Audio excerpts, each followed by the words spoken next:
Le FC Nantes veut s'offrir un joueur de l'OM en tant que joker, un dossier délicat. Le marché des transferts est officiellement clos depuis le 1er septembre dernier, mettant fin à des semaines d'intenses négociations entre clubs français et européens. Pourtant, l'Olympique de Marseille pourrait encore perdre l'un de ses joueurs. En effet, le FC Nantes, en quête de renfort défensif, s'intéresse à Ulysse Garcia et souhaite l'attirer sous la forme d'un joker.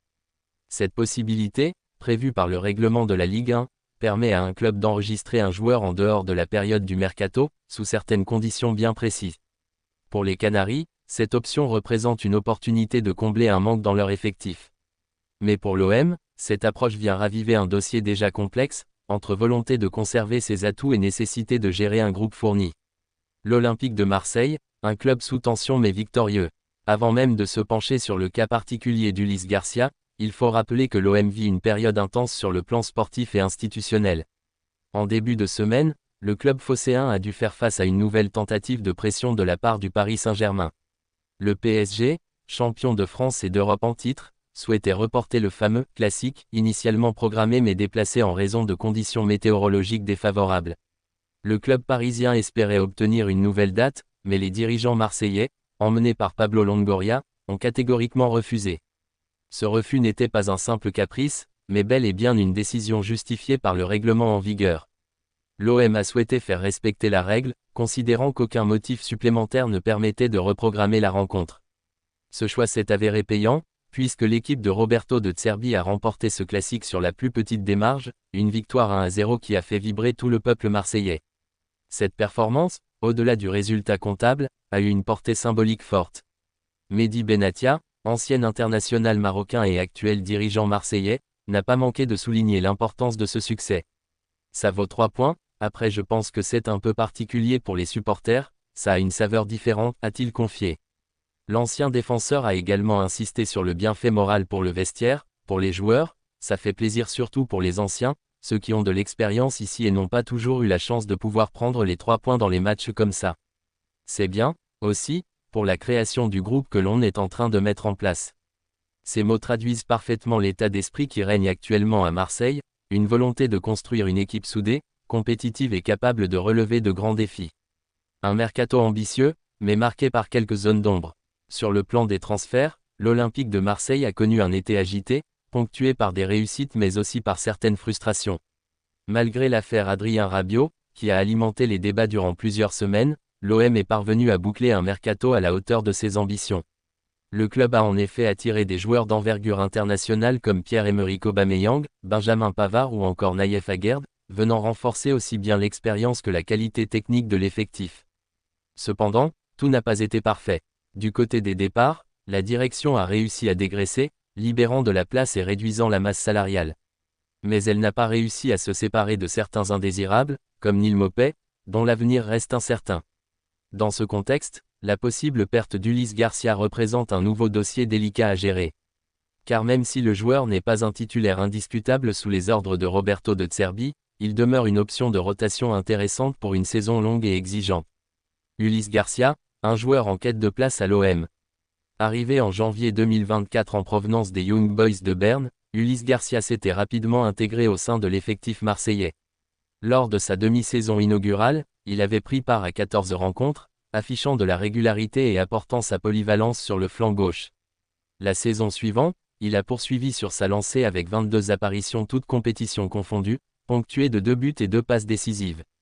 Ces statistiques témoignent d'une contribution non négligeable, notamment pour un joueur évoluant au poste de latéral gauche. Pourtant, malgré ses efforts, Garcia n'a pas réussi à convaincre totalement son entraîneur actuel. Roberto De Zerbi, fraîchement arrivé à la tête de l'OM, a fait des choix forts en écartant certains joueurs de la liste pour la Ligue des Champions. Ulysse Garcia figure parmi ces exclus, un signe clair que le technicien italien ne le considère pas comme un élément clé de son dispositif. Cette mise à l'écart, combinée à un temps de jeu limité en ce début de saison, 3 apparitions seulement, pourrait peser sur les réflexions du joueur et ouvrir la porte à un départ. Le FC Nantes en quête d'un latéral gauche. C'est dans ce contexte que le FC Nantes a manifesté son intérêt. Selon les informations publiées par Ouest France, les Canaries cherchent activement un renfort au poste de latéral gauche. Le club dirigé par Valdemar Kita dispose actuellement de Nicolas Kozza comme seul joueur de métier à ce poste. Bien qu'il soit fiable, il ne peut assumer seul la charge d'une saison complète, entre Ligue 1 et autres compétitions. Quant à Fabien Santon, il n'a pas encore joué une seule minute cette saison, ce qui complique encore davantage la situation défensive du club. Face à ce constat, le profil d'Ulysse Garcia apparaît comme une solution crédible. Âgé de 29 ans et lié à l'OM jusqu'en 2028, le défenseur suisse offre une expérience solide ainsi qu'une certaine constance dans ses performances. Pour Nantes, son arrivée constituerait un renfort de qualité immédiat, capable de stabiliser le couloir gauche et d'apporter des garanties défensives. Mais pour parvenir à un accord, plusieurs obstacles se dressent. Un dossier jugé délicat. Le premier frein est d'ordre financier. Ulysse Garcia est encore sous contrat longue durée avec Marseille, et son transfert nécessiterait une indemnité conséquente. Pour le FC Nantes, dont les moyens restent limités par rapport aux grandes écuries de Ligue 1, cette opération apparaît comme un véritable défi. Ouest France précise ainsi que le dossier est jugé délicat, preuve que les Canaries devront manœuvrer avec prudence s'ils souhaitent aboutir. Le second obstacle concerne le joueur lui-même. Ulysse Garcia, malgré sa situation actuelle, souhaite s'imposer à l'OM. Il n'a jamais caché son ambition de réussir à Marseille, un club qui lui offre une visibilité bien plus importante que Nantes, notamment grâce à la scène européenne. Le convaincre de quitter le Vélodrome pour rallier la Beaujoire représente donc une tâche ardue. Pour l'heure, rien n'indique que le Suisse soit disposé à abandonner son projet marseillais. Le Joker, une opportunité réglementaire. Si le FC Nantes peut espérer concrétiser cette piste, c'est grâce à la règle du Joker en Ligue 1. Celle-ci permet à un club de recruter un joueur évoluant déjà en France, en dehors des périodes officielles du mercato, afin de combler un manque urgent. C'est précisément ce que cherchent à exploiter les Canaries. Toutefois, cette possibilité reste exceptionnelle et implique souvent des négociations tendues, car le club vendeur n'est pas obligé d'accepter, surtout en cours de saison. Un avenir incertain pour Ulysse Garcia. L'avenir d'Ulysse Garcia se retrouve ainsi au cœur d'un véritable bras de fer.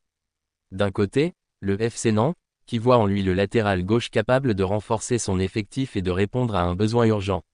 De l'autre, l'Olympique de Marseille, qui bien qu'il ne compte pas sur lui comme titulaire, pourrait hésiter à se séparer d'un joueur encore utile dans la rotation. À cela s'ajoute la volonté du joueur, qui souhaite avant tout réussir à s'imposer au sein du club phocéen.